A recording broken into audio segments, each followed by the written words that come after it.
Voyons voir maintenant la différence entre la transmission et la transformation du mouvement. Ici, on a une transmission de mouvement. Donc, vous avez l'organe moteur, l'organe intermédiaire et l'organe récepteur.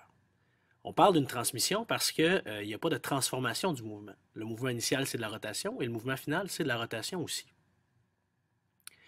Autre exemple possible ici, une touche de piano, ce que ça fait, c'est que ça transforme un mouvement de rotation vers un mouvement de rotation, comme vous pouvez le voir ici, par le biais d'une tige qui est placée entre les deux. Alors, encore une fois, on a une transmission de mouvement. Dans ce cas-ci, on a une transformation du mouvement parce qu'on part d'un mouvement de rotation puis on s'en va vers un mouvement de translation. Dans ce cas-ci, c'est de la transformation parce qu'on part d'un type de mouvement puis on s'en va vers un autre. Ici, encore une fois, vous avez un mouvement de translation qui fait tourner la toupie. Alors, de translation vers rotation. Il y a divers mécanismes qui vont nous permettre de passer de un à l'autre. On va les regarder ensemble. Alors, le premier mécanisme de transmission du mouvement, c'est le système de roue à friction. Alors, vous avez ici une petite roue, une grande roue. Alors, si j'actionne le système, ce qu'on voit, c'est qu'il y a un contact entre les deux roues. Et ce contact-là fait en sorte que le mouvement de rotation d'une des roues est transmis à l'autre roue.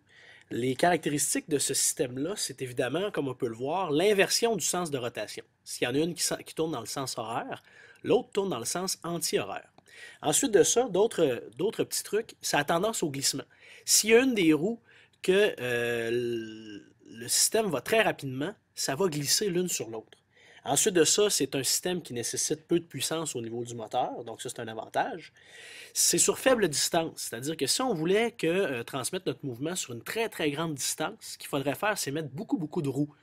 Tandis qu'ici, si on en a juste deux, on peut transmettre sur la longueur totale des diamètres ajustés. Alors évidemment, ce n'est pas un avantage comme tel.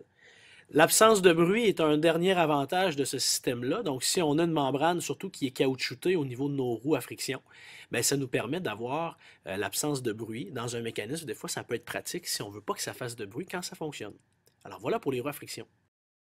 Le deuxième qu'on va voir, c'est le système de roues à friction, mais avec une courroie. Donc, on l'appelle poulie et courroie, tout simplement. Alors, si j'actionne le mécanisme, ce qu'on va se rendre compte, c'est que quand je tourne une des roues, l'autre est amené dans le même mouvement. Et ça, grâce à la courroie. Alors, si je tourne comme ça, on voit bien le mouvement qui s'opère. Donc, les courroies qui relient les deux poulies permettent justement de transmettre le mouvement. Comme vous le voyez, c'est le contraire des roues à friction, c'est-à-dire que le sens des rotations des roues est le même pour les deux roues. C'est-à-dire que ce que je vois, c'est que si une tourne dans le sens horaire, l'autre va tourner dans le sens horaire aussi. C'est un avantage comme tel.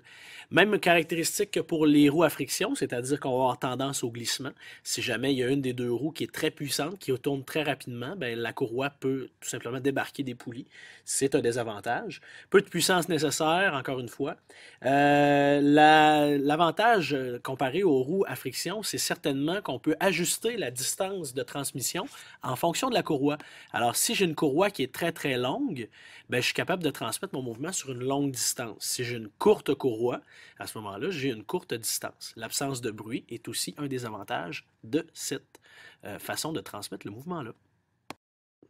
Le troisième type sont les roues à engrenage, qu'on appelle aussi système de roue dentée. Alors, encore une fois, même principe, si j'actionne l'une des roues, ce qu'on se rend compte, c'est que les dents vont mordre l'une dans l'autre. Regardez bien au ralenti ici. Les dents vont mordre l'une dans l'autre et c'est ce qui va transmettre le mouvement de rotation d'une roue vers l'autre. Alors, si je prends comme système moteur la petite roue, je le vois aussi. Regardez, les dents s'emboîtent les unes dans les autres et ça permet de transmettre mon mouvement. L'inversion du sens des roues est observée aussi, comme les roues à friction.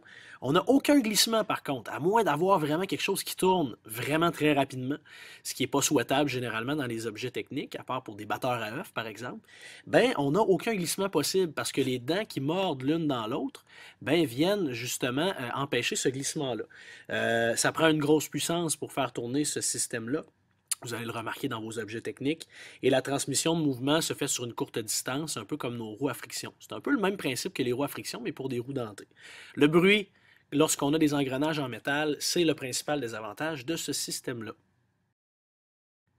Un autre système avec les engrenages, cette fois-ci l'équivalent de la poulie courroie, mais avec les roues dentées et une chaîne qu'on appelle. Alors si j'actionne le mécanisme, Vous voyez que l'identité du sens de rotation des roues est assez évident. Même principe que pour les poulies courroies. Donc, les roues tournent dans le même sens. Ensuite de ça, évidemment, on n'a aucun glissement possible justement à cause des dents des engrenages qui rentrent dans les mailles de la chaîne. Alors, c'est très, très, très efficace. C'est un peu le même principe que sur votre vélo, hein, si vous avez remarqué. Si évidemment vous êtes des cyclistes, puis vous ne faites pas juste quêter des livres à vos parents. Ça nécessite beaucoup de puissance et la transmission peut se faire dépendamment de la longueur de la chaîne. Alors, si vous avez un très, très gros vélo, vous allez avoir une longue chaîne. Si vous avez un petit vélo, vous allez avoir une petite chaîne. Donc, la distance de transmission dépend vraiment de la grosseur de la chaîne. Alors, encore une fois, pour la forme, une petite rotation, et voilà. La vis sans fin et la roue dentée sont aussi des systèmes de transmission et de transmission, évidemment, du mouvement. Alors, si j'actionne le mécanisme, vous voyez que je peux partir de ma vis sans fin et faire tourner ma roue dentée. Donc, quand je tourne la vis, vous voyez que les sillons de la vis qui sont juste ici, lorsqu'ils vont tourner, vont amener en rotation la roue dentée qui est juste en dessous. Par contre, je me rends compte que si j'essaye de bouger ma roue dentée, ça ne fonctionne pas avec la vis. On va donc dire que le système il est irréversible. Alors, mouvement de rotation dans un axe vers un autre mouvement de rotation dans l'autre axe. Alors, on est en présence d'un système de transmission de mouvement qu'on appelle vis sans fin et roue dentée.